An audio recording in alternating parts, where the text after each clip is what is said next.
Public Sénat et l'INA vous présentent l'info dans le rétro. Vive la France!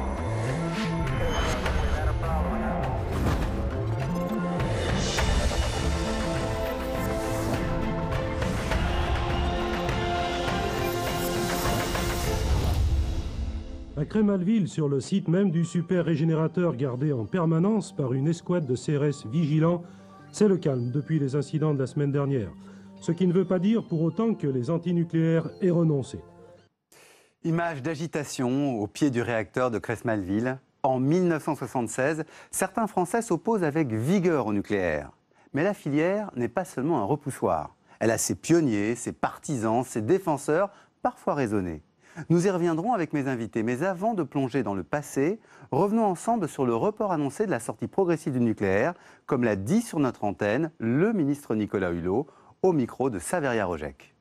Vous savez, j'avais mis les pieds dans le plat, premier, parce que c'est facile de voter une loi, de se fixer des objectifs, et puis de ne pas regarder si c'est faisable ou pas. Ou en tout cas, si c'est faisable sans conséquences, notamment sur nos engagements climatiques. Voilà, et moi je suis obligé de concilier plusieurs objectifs. Premièrement, de réduire nos émissions de gaz à effet de serre.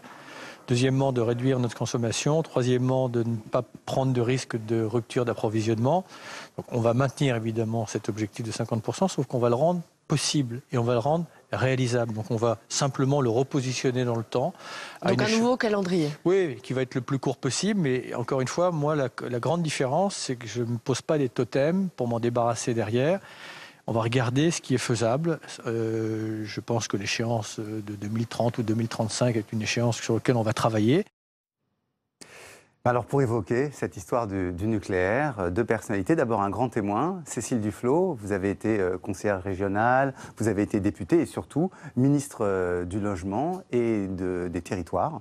Je vous remercie beaucoup de sortir de votre réserve, puisque c'est la première émission, je crois, à laquelle vous participez depuis les élections. Grégory Quesnay, bonjour. Alors vous êtes historien, professeur à l'Université de Versailles-Saint-Quentin, et vous avez publié un sujet qui en réalité est totalement lié à notre émission, une histoire des tremblements de terre au XVIIe et XVIIIe siècle.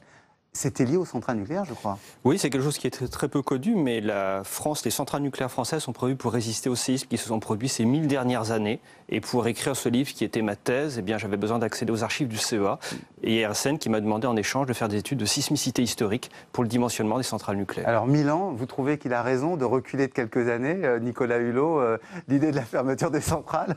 Je parle ici en tant qu'historien, donc je ne me prononcerai pas, mais ça montre l'importance du nucléaire. Il y a une identité française dans le rapport au nucléaire et quelque chose de très très particulier. D'accord. Cécile Duflot, un petit commentaire sur Nicolas Hulot ? Enfin, il a raison sur l'identité française. Et en fait, cette déclaration-là, qui est aussi fausse que toutes les déclarations précédentes, puisqu'on est quand même une exception mondiale dans ce rapport au nucléaire, elle s'inscrit dans cette longue histoire qui d'ailleurs est un vrai souci parce qu'elle a tétanisé l'intelligence. La France s'est tellement confondue avec le nucléaire que le débat énergétique pendant très longtemps n'a pas eu lieu, ou quand il a lieu, comme on vient de l'entendre, il est biaisé, c'est-à-dire que la loi de la transition énergétique, c'est des semaines de débat pour dire quelques années après que ça ne marche pas. Enfin, on voit bien qu'il y a une... on va essayer de redonner de l'épaisseur. Voilà. On va essayer de redonner de l'épaisseur à cette histoire, à l'histoire de cette passion française. Et on va revenir en 1948, au moment où est créée la première pile atomique française. Elle s'appelle Zoé. On est en banlieue parisienne.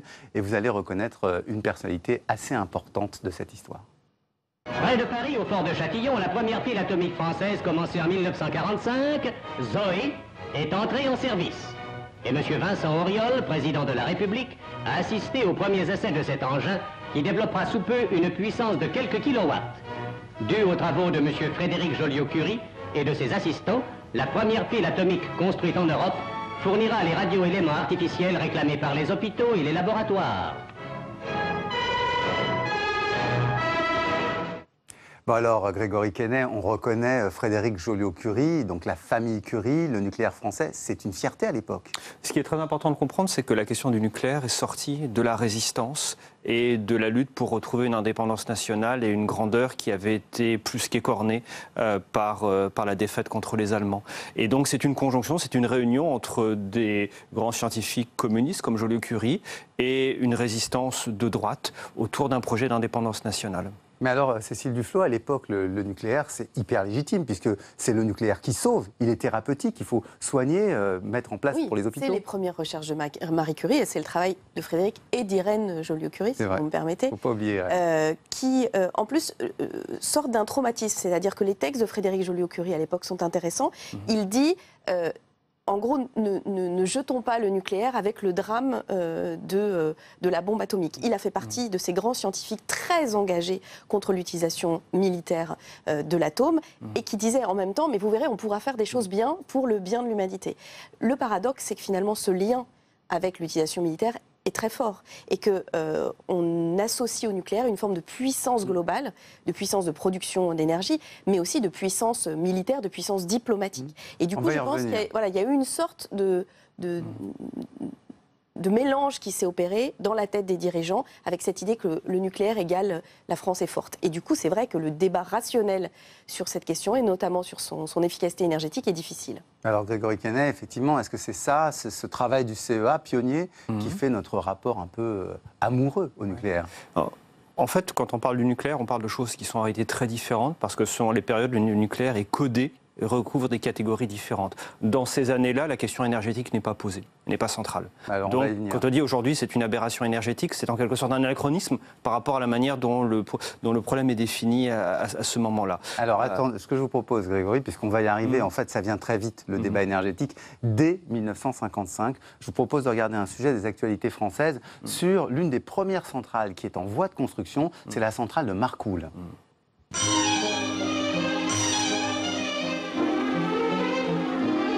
Marcoule sera demain le nom même de l'industrie nucléaire française.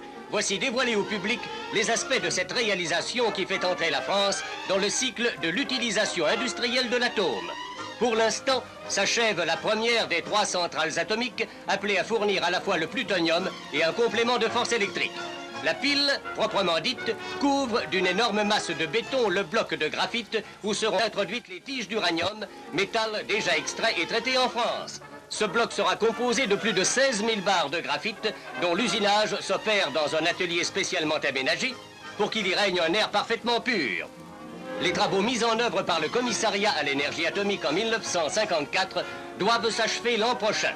Avec ces 3 centrales atomiques, la France entrera dans la production d'électricité d'origine nucléaire et se placera au rang des grandes nations atomiques avec les États-Unis, l'URSS et l'Angleterre. Donc la France au rang des grandes nations atomiques avec l'URSS et l'Angleterre. C'est le modèle de la puissance que vous évoquiez, Cécile Duflot? On l'entend d'ailleurs dans la fierté. Alors c'est vrai que ce qui est compliqué, c'est que les risques d'une production d'électricité essentiellement dépendante du nucléaire, plus la conséquence de la production de déchets, tout ça est absolument passé sous silence. À cette époque-là, on est on va être à l'égal de l'URSS et des États-Unis, et donc ça tue le débat. Mais alors, Grégory Quesnay, on attendait quoi de cette première centrale qui était gérée, je crois, par le CEA? En fait, il y a ces 2 acteurs, le CEA et EDF, en parallèle. Et à l'époque, EDF est dominé très clairement par le CEA et va introduire par la petite porte la question de la consommation d'énergie.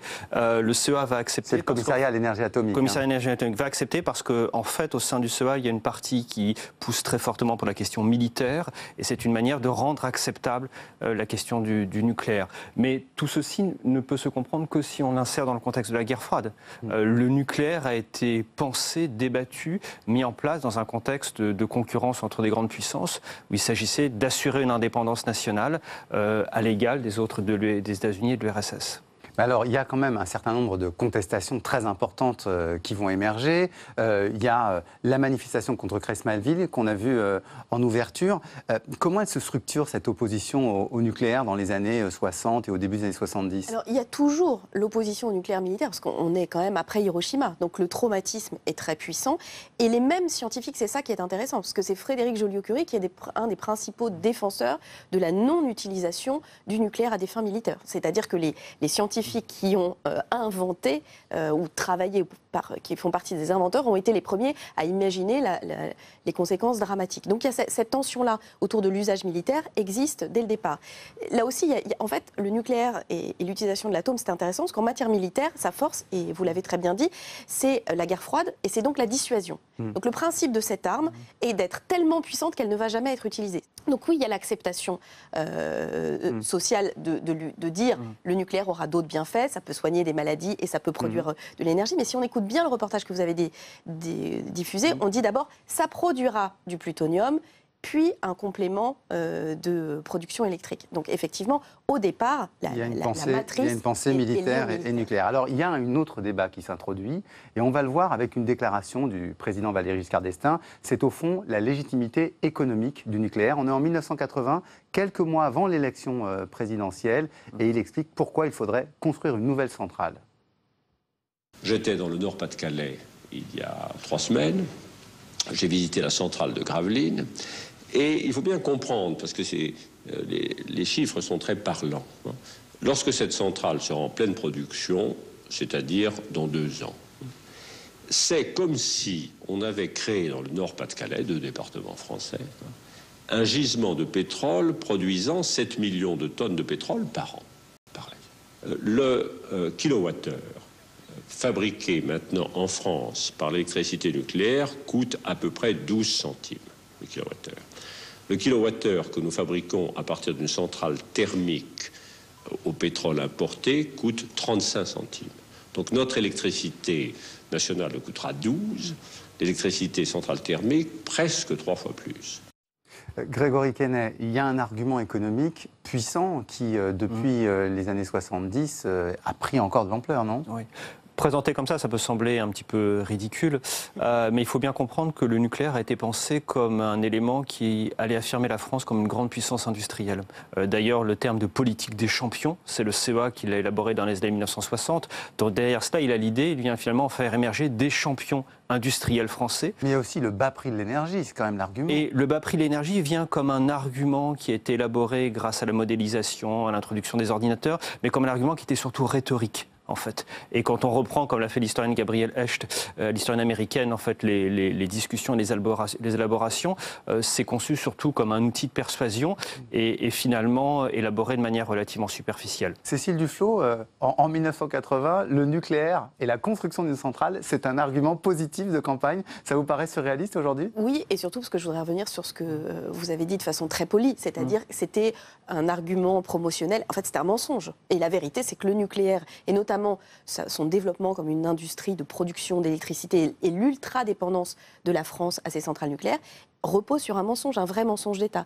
Mais on est passé assez vite sur les années 70. Il y a quand même un élément très important, c'est qu'il y a une contestation qui monte partout en Europe, d'ailleurs qui freine le développement de l'installation de centrales nucléaires partout en Europe et qui en France s'éteint par la mort le 31 juillet 1977 de Vital Michalon, qui est un traumatisme considérable. À Creys-Malville, c'est un manifestant anti-nucléaire qui manifeste à Creys-Malville. Mais il n'est pas anti-nucléaire. Vital Michalon, il est scientifique.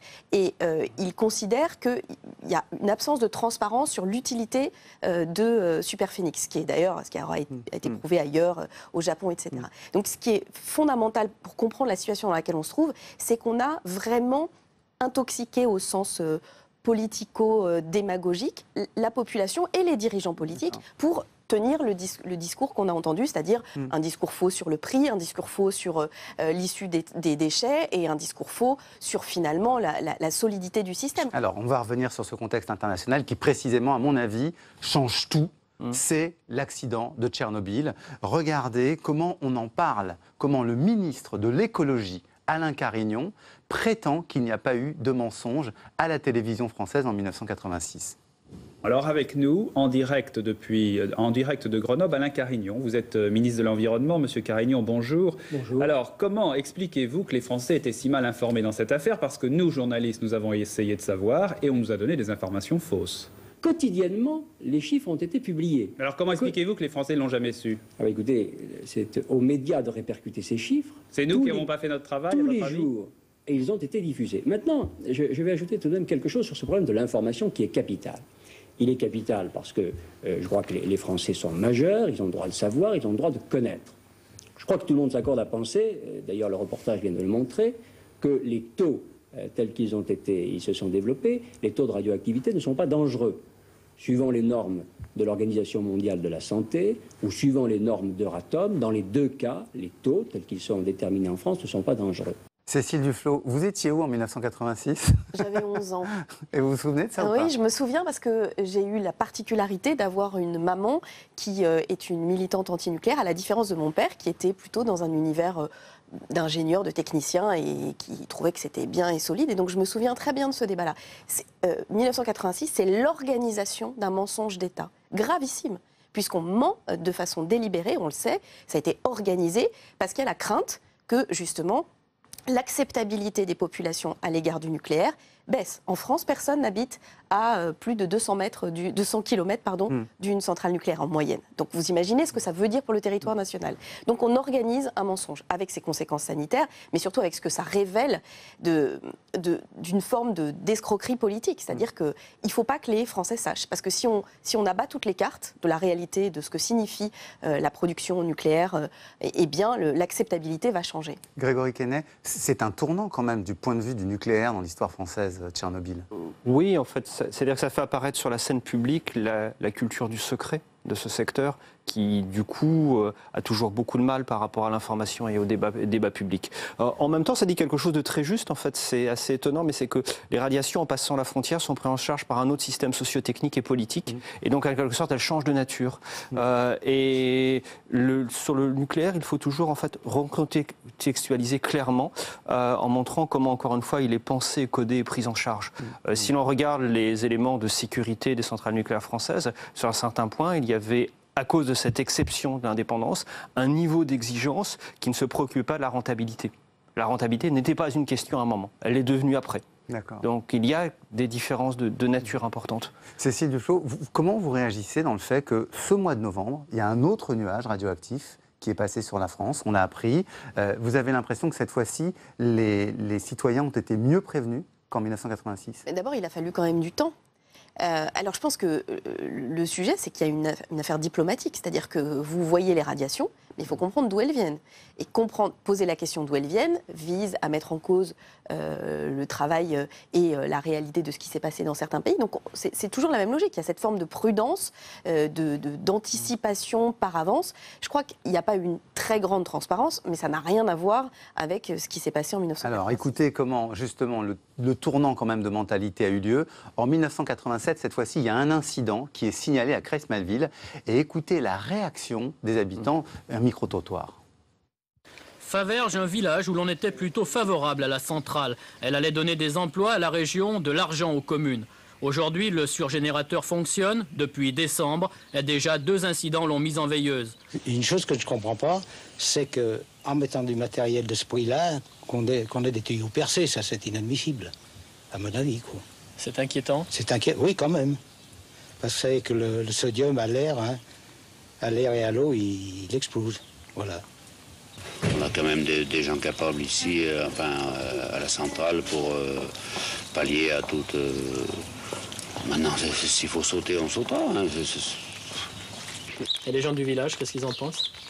Même ceux qui étaient pour, maintenant, ils sont moins. Ils ont peur un peu? Un peu, oui. Inquiet. Vous savez bien, inquiet. On n'en sait rien, parce que le jour que ça arrivera, on y verra, quoi. Autrement, on ne sait pas trop quoi dire. Mais ça m'étonnerait quand même qu'il y ait quelque chose. Enfin, je pense pas, je sais pas. Ils vont peut-être nous avertir un peu à l'avance, à moins que ça pète d'un seul coup. Les EDF ont pris toutes les précautions, sauf l'imprévu qu'ils n'ont pas pu prévoir. C'est tout. Il est fabuleux ce document, avec le bruit de la pluie qui tombe presque comme un son de compteur Gégère. Si on doit sauter, on sautera. C'est la peur latente qu'il y a derrière le nucléaire? C'est la résignation. C'est la résignation. C'est-à-dire que la puissance de cette nécessité, qui est apparue pendant longtemps comme une évidence, parce que sinon on n'aurait pas d'électricité pas chère, avec plein de craintes, a fait que voilà, on s'est résigné. Avec une autre chose aussi, parce qu'il faut dire à quel point on a, entre guillemets, élevé des générations d'enfants, d'adolescents. Quasiment 80% des classes de ce pays, au collège ou au lycée, ont fait une visite de centrale nucléaire pour leur expliquer à quel point c'était fabuleux. La publicité d'Arriva, ça avait fait beaucoup de débats dans les années 90 dans tous les magazines pour enfants. On a éduqué un pays à accepter une situation qui est très exotique. Le seul autre pays comparable, c'était le Japon, qui maintenant n'est plus du tout dans la même situation, a accepté une situation très particulière. Mais je le redis, le lien avec la dimension militaire est toujours important aujourd'hui.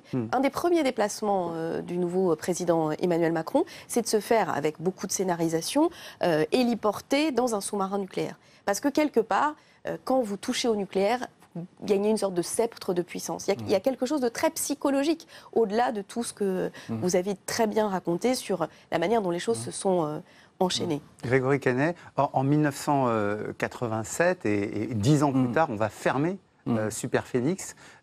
C'était la première grosse fermeture de centrale ?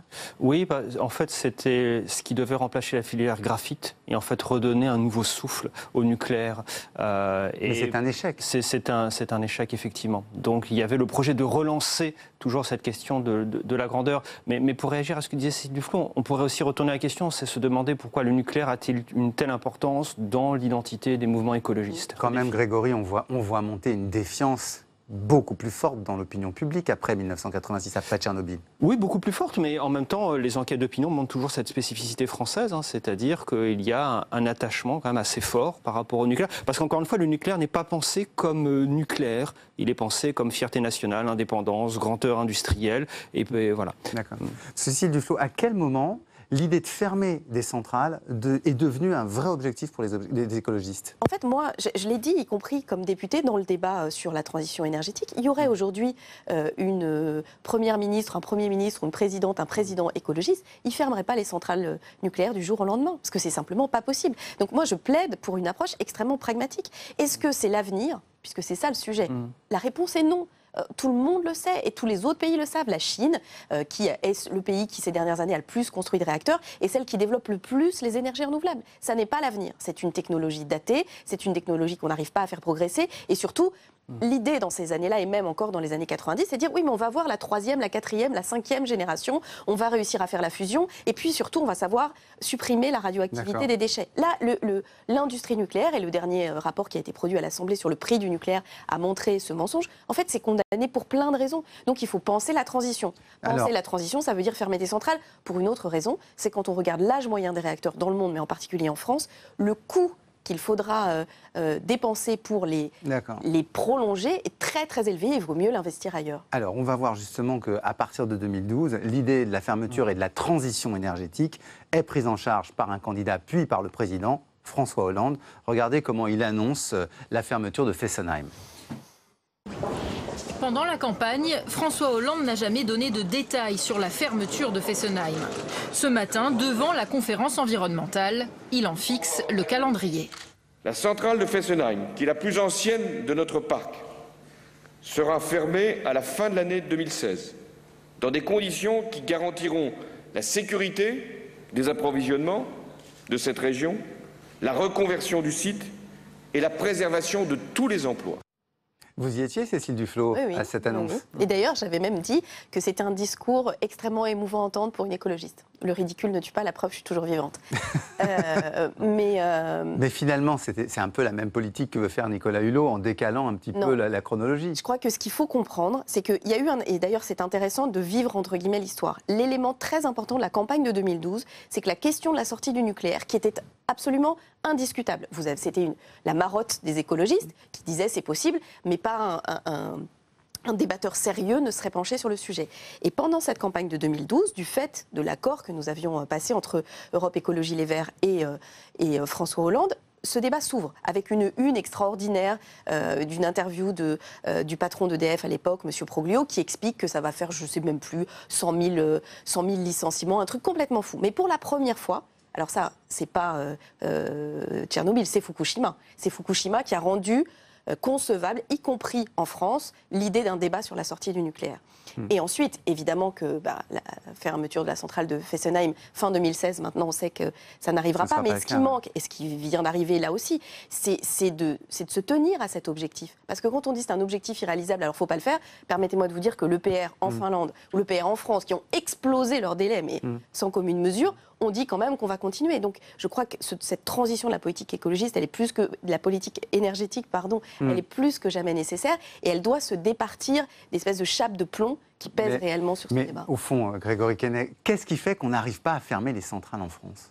À part Superphénix. Alors, d'un point de vue technique, je ne suis pas le mieux qualifié pour cela. En revanche, ce que je peux dire, c'est que le nucléaire est un tel symbole qui cristallise tellement de choses, la place de l'État, la place de la science et de la technique, que finalement, eh bien, dès que l'on formule le débat en termes de mix énergétique ou de fermeture de centrales, on le simplifie tellement qu'il devient impossible à résoudre, en quelque sorte. Donc l'équation impossible. Et donc ce serait plutôt un débat global, c'est plutôt un débat global sur la question de la place de l'environnement, de l'écologie dans nos sociétés, qu'une réduction à la stricte question nucléaire. Je vous remercie beaucoup, Cécile Duflot. On vous retrouvera peut-être maintenant, vous allez peut-être intervenir à nouveau dans le débat sur l'environnement. Oui, mais si vous me permettez juste un tout petit point, ce que vous dites est juste parce qu'en fait on est en plein dans la COP23, dans le débat sur le climat, et maintenant on va dire, et c'est ce qui était tragique avec la déclaration d'Emmanuel Macron à Bonn, mais vraiment scandaleuse, c'est dire, vous voyez, il faut sauver le climat, donc on doit garder nos centrales. C'est-à-dire que, en fait, vous avez toujours une réinvention qui, sur le même mensonge que le prix, qui redéfend le nucléaire, parce que justement, on ne peut pas avoir un débat global sur le mode de transition, et notamment sur le fait de ne pas forcément avoir un modèle extrêmement national qui permet une production d'énergie à proximité. Tous ces débats-là, ils sont tués par cette chape de plomb. Mais les choses vont continuer à changer, en tout cas. On l'espère. Je vous remercie en tous les cas tous les deux d'être venus aujourd'hui. Je rappelle le titre de votre livre, Grégory Quesnay, qui est consacré aux histoires des tremblements de terre au XVIIe et XVIIIe siècle. Et on a vu à quel point c'était important pour le nucléaire.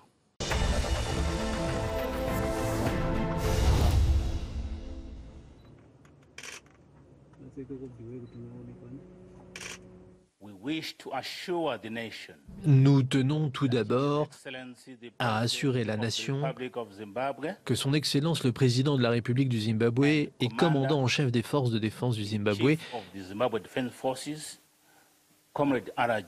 le camarade Mugabe et sa famille sont sains et saufs et que leur sécurité est garantie.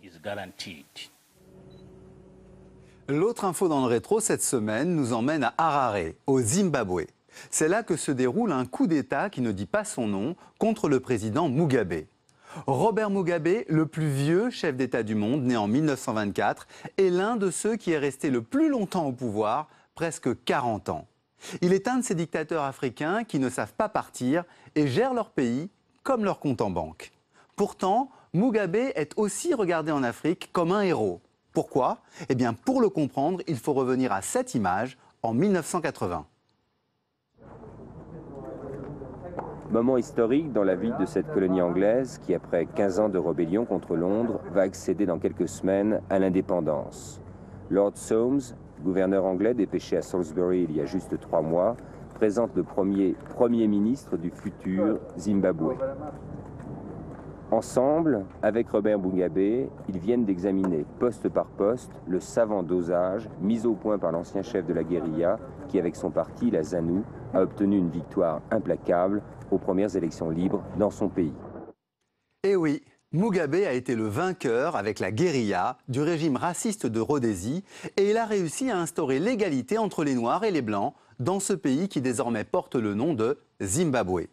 Grâce à son action, les pays occidentaux ont décidé de lutter contre l'apartheid dans l'Afrique du Sud voisine et en un sens, Nelson Mandela lui doit sa libération. Mugabe, Mandela, 2 profils de combattants et de pères de la nation. Mais Mandela a su quitter le pouvoir alors que Mugabe n'a pas voulu instaurer une vraie démocratie et pire, il a plongé son pays dans la crise économique hier et politique aujourd'hui. Comme chaque semaine, on se quitte avec un monument national et aujourd'hui, le Beaujolais nouveau, alors à votre santé, mais avec modération.